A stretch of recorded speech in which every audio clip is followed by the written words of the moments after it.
Antes do Bogani da manhã, não consigo salvar ninguém. Bogani desperta o meu dia.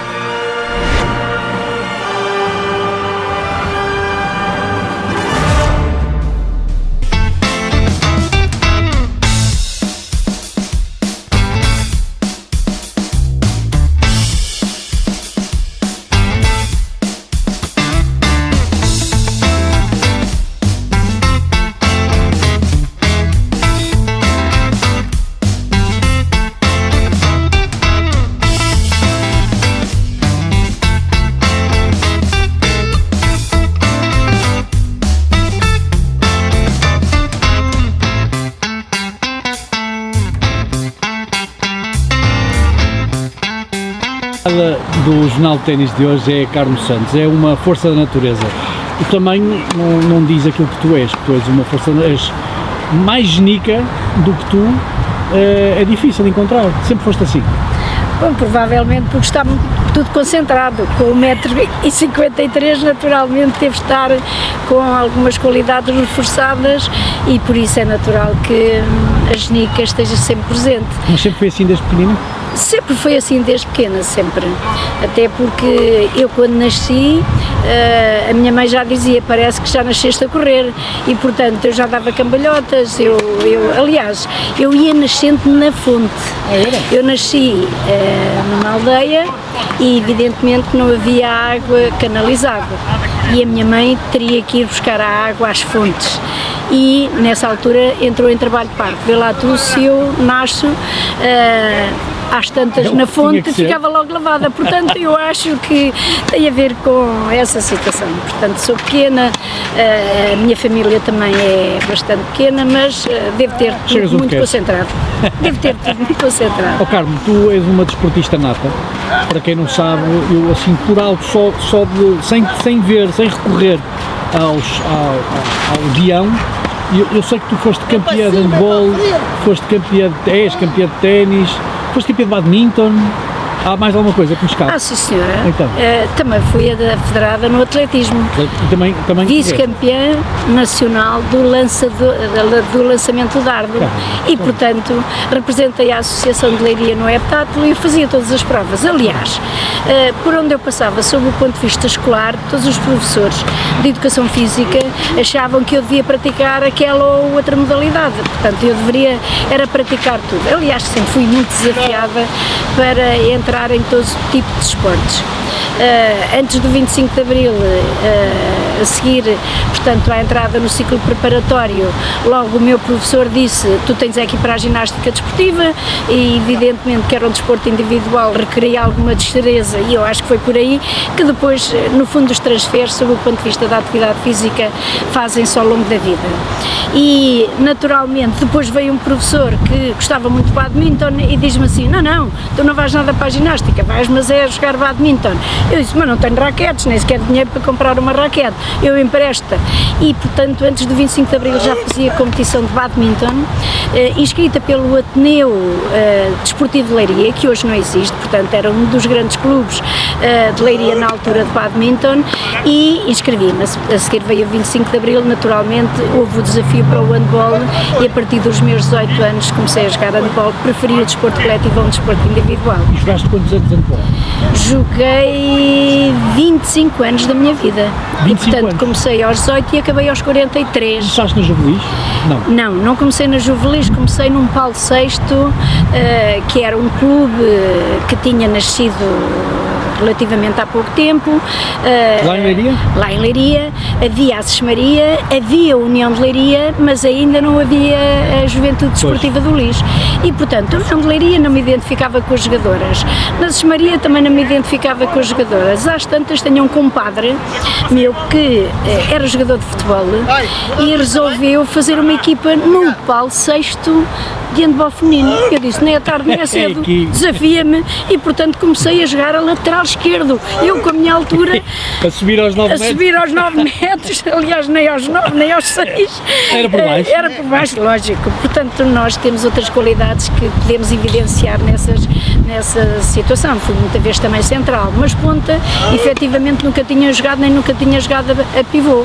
Portanto, eu era lateral esquerdo e marcava bastantes golos mesmo assim, sob o ponto de vista da finta, não tanto ao nível do salto, mas em termos de finta conseguia ultrapassar os meus adversários diretos e marcava N golos. E quando é que és convidada pelo Benfica? Ora bem, eu sou convidada pelo Benfica quando eu deixei o liceu, vinda de uma família pobre, naturalmente não tinha dinheiro para sustentar os meus estudos e, portanto, resolvi começar a trabalhar. Uma professora minha de filosofia no ensino complementar perguntou-me porque é que eu não iria prosseguir os meus estudos, uma vez que eu era boa aluna. Aliás, eu quando comecei a estudar, saí da escola primária e a primeira situação foi ir trabalhar para as casas das senhoras e a servir. E eu, naturalmente, sempre disse, nem pensar, eu quero é continuar a estudar, não é? E, portanto, não me foi permitido essa situação. Às tantas, há uma senhora que me pergunta, então, mas o que é que ela quer fazer afinal da vida? Ela quer estudar. Então, essa senhora, que era dona de um hotel, resolveu ir matricular no ciclo preparatório. E eu, vida, é isto mesmo que eu quero. A partir daí, eu entro no ciclo preparatório e tenho os meus professores de Educação Física e fiz logo a opção, eu tenho que ser professora de Educação Física. Não há, era o meu destino. Efetivamente, no final do ensino complementar, evidentemente não tinha dinheiro para me socorrer para vir para o Instituto Superior de Educação Física, na altura o ISEF, e portanto resolvi começar a trabalhar durante esses 2 anos. Ganhei algum dinheiro, ganhei algum fundo de maneio, mas matriculei-me no ISEF, passado esses 2 anos, eu só entrei para o ensino superior aos 23 anos. Portanto, é preciso não esquecer que, no fundo, eu tive que gerir esta minha situação. Trabalhavas enquanto... Trabalhei sempre a fazer o meu curso. Nos 3 primeiros anos, deslocava-me de Leiria para vir para o ISEF para Lisboa, como transportes públicos. Como é que eu geri isso? Foi o primeiro ano, em 81, portanto candidatei-me à faculdade aqui de Desporto, e foi o primeiro ano que existiu uma turma do curso noturno. Para mim, todas as vantagens. Então, fiz um protocolo e eu trabalhava como funcionária pública no FAOS, portanto, era Fundo de Apoio aos Organismos Juvenis, foi uma organização sobre o movimento. Exatamente, antes do IPDJ, portanto, movimentava muita juventude sob o ponto de vista das atividades culturais e trabalhava na biblioteca. Uma professora de filosofia então arranjou-me esse emprego a part-time, apesar de ainda estar a tirar o curso complementar, estudava de manhã, à tarde ia para a biblioteca e, portanto, comecei a ganhar então o meu dinheiro. E aos 23 anos resolvi candidatar-me porque aquele que era o meu destino. Candidatei-me, evidentemente fiz os pré-requisitos sem vir treinar para Lisboa, porque toda a gente vinha treinar para fazer os pré-requisitos, eu não precisei de treinar coisa nenhuma para fazer os pré-requisitos e, portanto, fiz-los todos, passei a todas as modalidades e já tinha entrado. Matriculei-me e continuei a trabalhar em Leiria às segundas e terças de manhã. Terça-feira à 1 da tarde pegava no Expresso, entrava na Faculdade de Medicina em Santana, fazia as aulas de Anatomia, de Bioquímica e de Fisiologia naquela faculdade e depois, terça à noite, iria entrar então na minha turma à noite, faltando à segunda-feira. Portanto, como os professores eram os mesmos das turmas de dia e de noite, logicamente eu tive que conversar com quem de direito para ver se conseguia faltar à segunda e à sexta-feira, repondo durante o dia nas outras turmas as aulas que eu faltava. E foi sempre uma ginástica, aliás, a minha vida tem sido sempre nessa base e, portanto, consegui fazer o curso, 80, acabei em 85, com bastante sucesso, queria ser sempre a melhor em todas as modalidades esportivas, eu tentava ganhar sempre aos homens e mesmo na ginástica desportiva queria ser sempre a melhor. O que é que eu fazia no final dos treinos aqui no Sport Lisboa Benfica? Ia para o ginásio à noite até à 1, 2 da manhã e ia treinar treinar as paralelas assimétricas, os exercícios de solo, porque havia uma que era ginasta e que era melhor do que eu. E eu disse, não pode ser. Não pode ser, eu tenho que efetivamente ter melhor nota do que ela. Era uma Liliana, lembro-me perfeitamente destes desafios. E, Tu precisavas desses desafios? Precisava sempre destes desafios para manter sempre proativa. E foco. No fundo, portanto, passei por todas as modalidades. Em 83, precisamente, quando tenho o bacharelato, temos a modalidade de handball. O professor Ângelo Pintado, na altura, treinador do Sporting, olha para mim e diz-me assim, olha, mas tu jogas handball? Claro que jogava, continuava a jogar em Leiria, no Paulo VI. Claro que jogo. Então, mas em que equipa é que tu jogas? Tens aqui uma boa equipa para jogar, era na altura o Maria Amália que passou a ser Campo de Ourique. No ano desse ano de transição, eu disse, mas acha, agora com o bacharelato, evidentemente que eu posso deixar de trabalhar em Leiria, e foi aquilo que eu fiz, concorri com o mini concurso para a Escola Secundária de Queluz, fiquei logo a trabalhar com horário completo na Escola Secundária de Queluz. E mudaste para Lisboa? E mudei completamente para Lisboa. Aliás, eu residia no lar feminino do ISEF. E por isso passei a viver cá, passei a ter mais disponibilidade para treinar todos os dias, e a primeira vez que fui ao treino no Campo de Ourique não gostei grande coisa da equipa, não me receberam de uma forma efusiva, alegre, então, mas quem é esta? Esta garota é uma pequena, é mais pequena que qualquer uma de nós, o que é que ela aqui vem fazer? Bom, lembro-me perfeitamente do primeiro treino, aquecimento. Isso até te deu mais vontade, não? Tal e qual. Lembro-me perfeitamente do aquecimento, futsal, tipo assim, já de canto fado. Na altura, toda a gente dizia, ela é pepe rápido, corre mais qualquer uma de nós. Na altura era a Fá Monge da Silva, a treinadora. Aliás, uma grande referência para mim, sob o ponto de vista da cidadania e do meu crescimento como atleta, devo por completo à treinadora Fá Monge da Silva.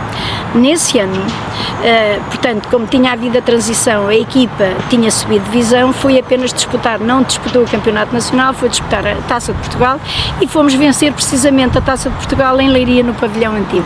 E, portanto, eu, uma leiriense, regressar com a camisola do Campo de Ourique a Leiria, portanto, aquilo foi uma festa para quem encheram o pavilhão, naturalmente, era a equipa da Fá Monge da Silva, onde havia grandes referências de jogadoras das seleções nacionais, da Seleção Nacional, e portanto a Maria do Carmo estava ali enfiada naquela equipe.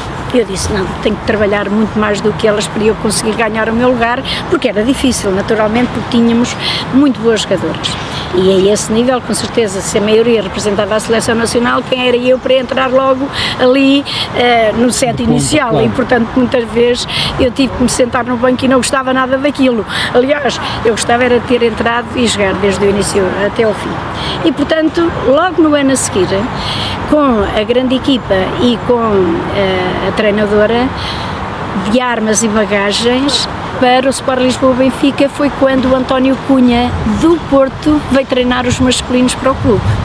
Então, a criação de um pavilhão Borges Coutinho, um pavilhão novo, criação de uma secção fortíssima ao nível do handball, tanto masculino, ele queria também avançar com o handball feminino para que, em termos clubísticos, o peso do handball tivesse muita representatividade. E assim foi, claro, conseguimos sempre os melhores resultados, mais até do que os masculinos, e portanto fomos subindo, mas trabalhámos sempre muito. Mas isso já no Benfica? Isto já no Benfica, portanto, se em 83 eu estava a jogar no Campo de Ourique, logo em 84 passamos toda a equipa, juntando a equipa antiga do Benfica, que havia, e nessa altura treinava noutro pavilhão. Mas o professor Cunha era o treinador ou era a Fá na mesma? Não, era a Fá, mudou-se, foi a Fá, e em conjunto com toda a equipa transitámos todas para o Benfica. O professor Cunha era o coordenador? O professor Cunha era o treinador da seleção masculina da primeira equipa, e portanto no fundo também foi uma espécie de coordenador para avançar com o handball sob o ponto de vista de todos os outros escalões, mas também queria um patamar máximo de representação clubística e ir buscar a melhor equipa nacional para representarmos o Benfica. Evidentemente passei 13, 14 anos no Benfica e Foste campeão nacional várias vezes. 9 títulos, temos 9 títulos, aliás, na altura, depois é evidente que fui trabalhar para a Leiria, a equipa deu continuidade, mas depois veio o Vale e Azevedo e aquilo acabou tudo, e portanto nós conseguimos 9 títulos nessa altura, 8 taças de Portugal e 3 supertaças. Não ganhámos mais supertaças porque a supertaça começou a evidenciar-se em termos desportivos mais tarde.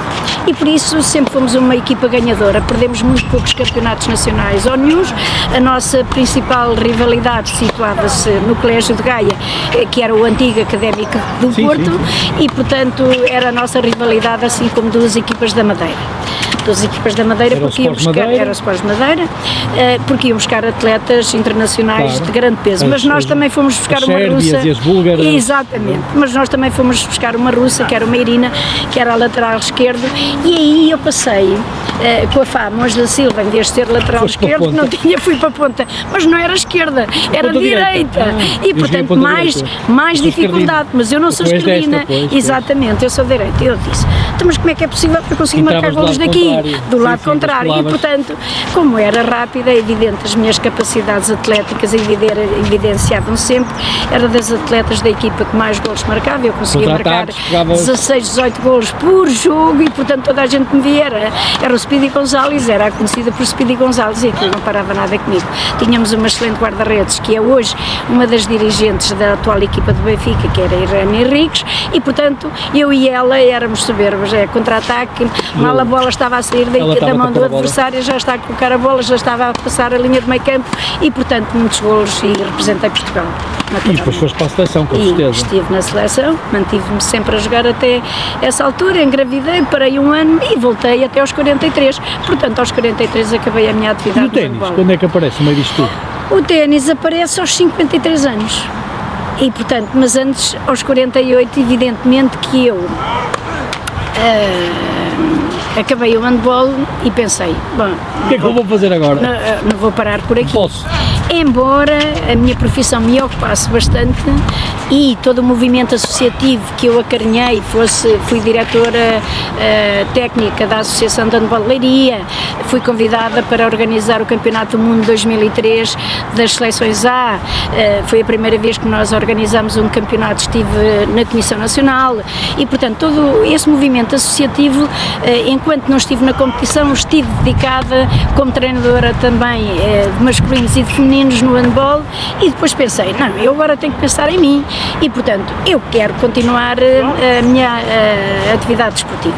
E aos 48 agarrei o badminton, tinha sido a minha primeira modalidade antes do 25 de Abril, e aos 49 fui campeão, aos 50 fui campeão, aos 51 fui campeão, fui subindo de categoria, e sempre pares singulares e par misto. Quando cheguei às elites, eu disse, então e agora vou jogar com quem? E eu que já tinha 51 anos e 49 a jogar com miúdas de 18 anos, se eu fizesse um ponto eram elas que erravam, não era eu que conseguia fazer o ponto.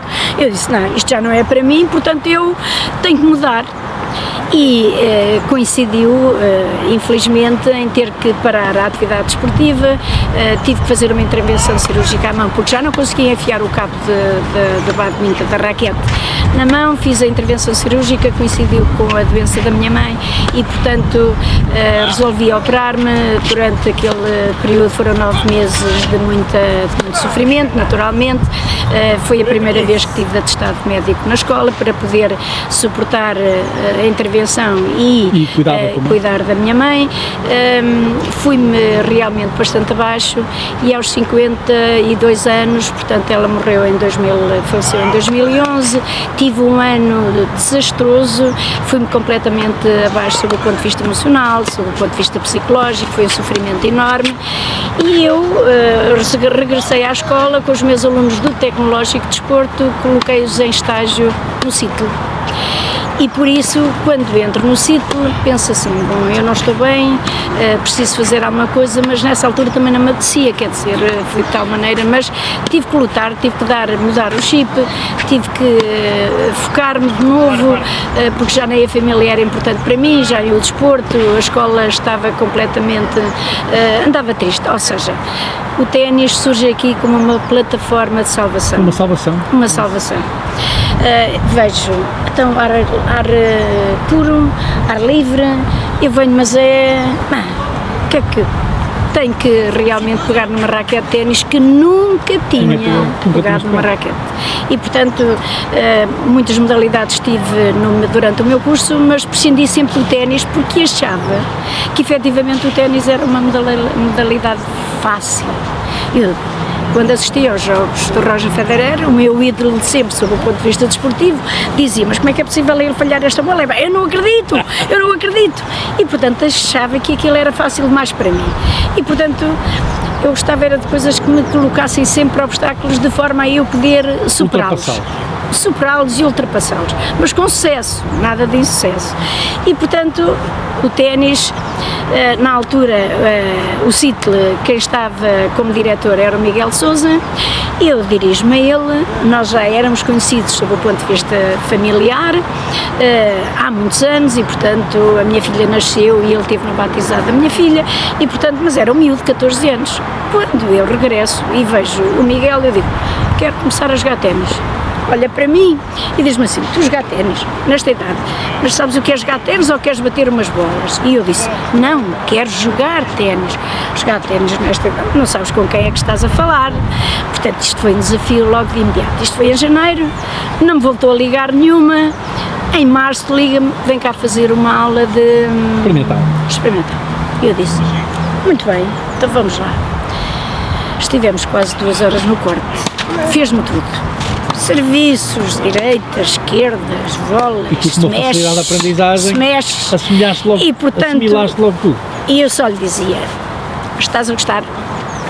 Ai, chega no fim e dá-me um tremendo elogio e diz-me, bom, eu tenho aqui atletas há mais de 10 anos e não fazem nem metade daquilo que tu fazes, pois ficas neste clube, estás convidada, nunca tivemos uma equipa de veteranos a representar o clube, és a primeira a ser convidada, juntando outros atletas, vamos fazer sucesso. Ai, agora já me estás a desafiar. Primeiro disseste que eu não percebia nada. E agora já queres. Ok, desafio aceito. E foi a partir daí, portanto, comecei aos 53. O meu primeiro campeonato nacional foi, portanto, isto em 2000, não sei quantos, sei lá. Aos 53, o meu primeiro campeonato nacional filo com 56 anos e obtive logo o primeiro resultado a nível nacional. Ninguém esperava, claro, mas quem é esta que anda aqui? Mas foste campeã nacional nesse ano? Não, fomos vice-campeãs. Vice-campeãs de pares senhoras. E, portanto, o campeonato nacional não tem nada a ver com campeonatos, não viemos aos campeonatos de equipas. Em termos regionais, a coisa é muito mais soft do que um campeonato nacional onde já estavam presentes atletas que eu não conhecia de lado nenhum e, portanto, lá vou eu, mas nas minhas brincadeiras e no meu fair play, na minha atitude simples de encarar a competição, porque nesta altura da minha vida eu só posso encarar a competição como um desafio, mas também como uma forma saudável e de empatia e de cooperação e de criar amizades, que no fundo é isso que nós pretendemos neste momento. E, portanto, não levava nada disto a sério. Mas o que é certo é que o ténis colocou-me muitas dificuldades. Eu a pensar que realmente isto era uma modalidade com todas as facilidades e sob o ponto de vista mental e sob o ponto de vista técnico não é assim tão fácil de gerir. Portanto, extremamente difícil. E difícil porquê para mim? Para mim, apesar de dominar a minha direita, ou uma esquerda, ou um smasher, ou seja o que for, do outro lado está um jogador que não tem a mesma forma de jogar que eu, não tem a mesma direita, não tem a mesma esquerda, e depois há outras variáveis que nos levam a dificultar o jogo. São variáveis muito abertas, é o tempo, é o vento, é o sol, é a chuva, é a umidade, e portanto eu digo, não, isto realmente é a coisa mais difícil que eu fiz até hoje. hoje e cheguei precisamente a essa conclusão, que efetivamente o ténis é uma modalidade. Dá-me prazer, claro, se eu não tivesse prazer não estaria a jogar ténis. Aliás, para mim é uma luta constante, é eu tentar fazer aquilo que o Roger Federer faz, mas que às vezes eu tenho sucesso, outras vezes não tenho. Eu digo, minha Nossa Senhora, oh Roger Federer, e portanto agora percebo porque é que ele errava em algumas circunstâncias de jogo. E naturalmente tenho todo o prazer de competir, gosto imenso de aprender, gosto imenso de treinar, porque sempre foi o meu vínculo, foi o foco, treinar sempre cada vez mais para conseguir melhorar as minhas performances e portanto ultrapassar as dificuldades que ia encontrando, mas também gosto imenso de competir e todo o prazer que eu tenho no treino o tento também transpor para o jogo. E tu és um animal competitivo, mas sou. Eu realmente quando entro na competição é para ganhar, mas a este nível nós não podemos encarar a competição como um ponto final, ou seja, uma glória ou a obtenção de uma taça, não. Eu tenho que homenagear todas aquelas atletas que fazem parte do meu escalão, porque se não forem elas a estarem presentes nos diferentes torneios, não há torneio e não há vencedores. E portanto para elas, que torneio após torneio, que vão perdendo, mas no torneio seguinte lá estão, a minha homenagem vai para elas. Evidentemente que eu tenho um background atrás sob o ponto de vista da competência motora, que me leva a ter estas experiências, mas que em campo eu tento também transpor para o outro lado, que elas não se sintam minimizadas com aquilo que estão a fazer. Portanto, se tu fores verificar os meus scores, desde que eu entrei no ténis e estou há 13 anos, não é assim tanto tempo, nunca dei 6-0, 6-0 a ninguém. Nunca, pelo contrário, quando eu sinto, tal e qual, quando eu sinto que do outro lado está uma atleta que ou começou há pouco tempo ou que está exatamente para o prazer de estar ali.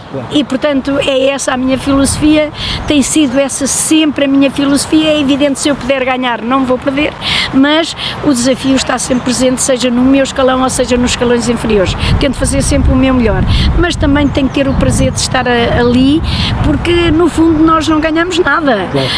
Ganhamos saúde, ganhamos empatia, ganhamos respeito, ganhamos fair play, e aquilo que eu mais gosto de observar é a sociabilidade que no fundo reúne o ténis veterano, porque nos respeitamos umas às outras. É evidente que há sempre aquelas rivalidade e há sempre aquelas situações de exceção, mas não podemos valorizar aquilo que menos interessa no ténis.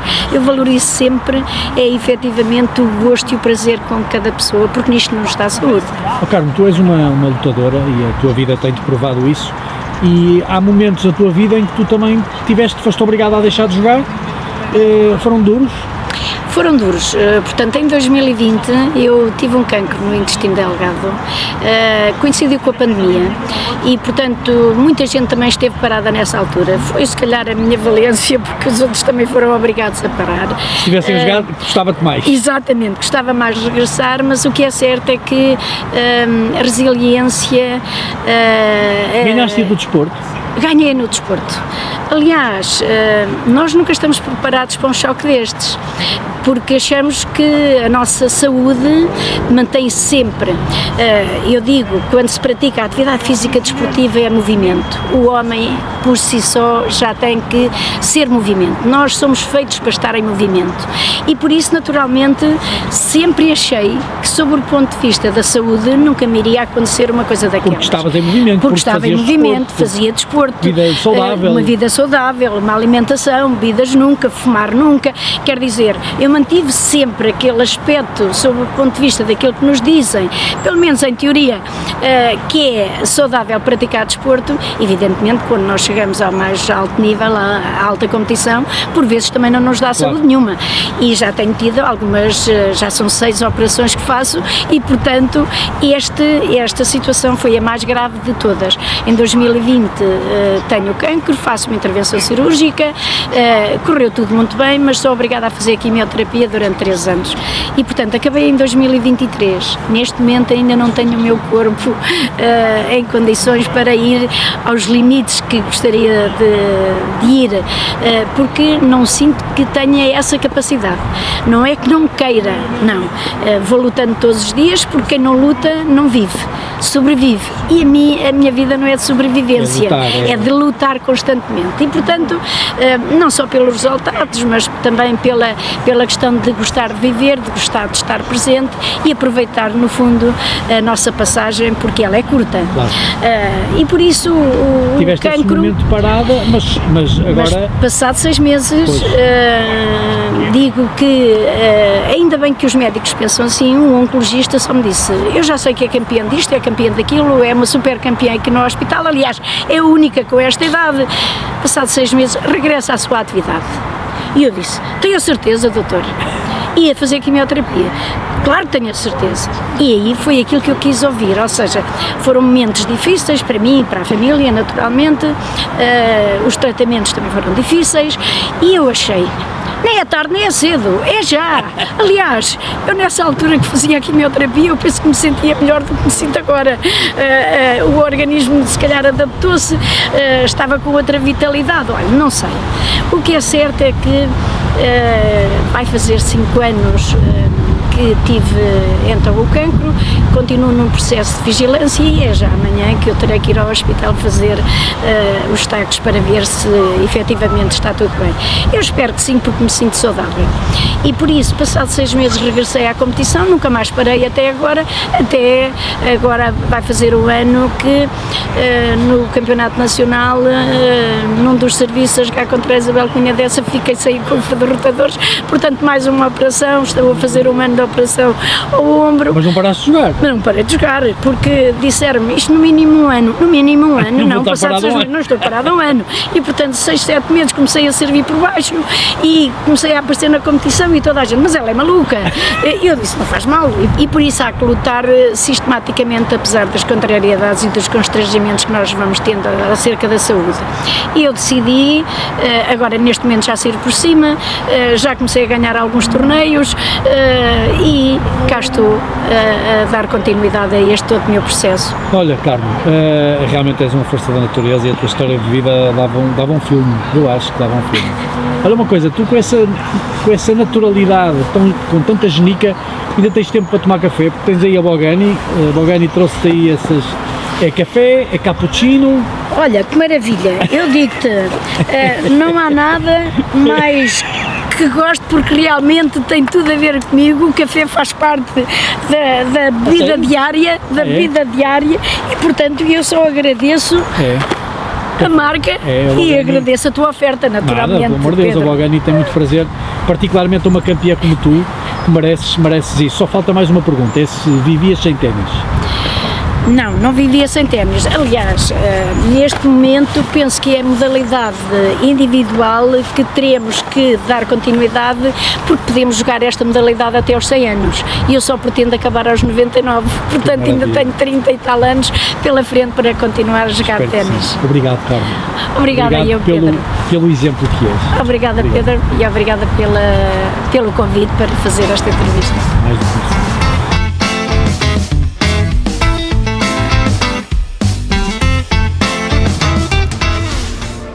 Antes do Bogani da manhã, não consigo salvar ninguém. Bogani desperta o meu dia.